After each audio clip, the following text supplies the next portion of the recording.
অথচ আমাদের মানুষ কন্যা, আমার দেশ পত্রিকার রিপোর্ট, উনি যাবার সময় 14টা সুটকেস নিয়ে গেছে। ওনার বাবারটাও এটা, এক কথা বলে না কেন, সব জনগণের আমানত। আপনি কোথায় পেলেন 14টা সুটকেসে এত কিছু? পাইলটকে বলেছে সুটকেস গুলো প্লেনে উঠেছে, বলে হ্যাঁ, বলছে চলো, কারোর সাথে কোনো কথা বলেনি।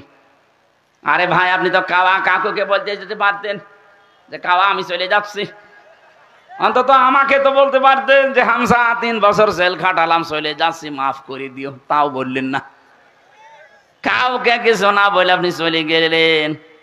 আপনার মুসলমান নামের কলঙ্ক হয় না? নবীজির যদি এত কিছুর ভয় থাকে যে এগুলো নিয়ে চলে গেলে আমার আলামিন নামের কলঙ্ক হবে, আপনার কি মুসলমান নামের কোনো ভয় নেই?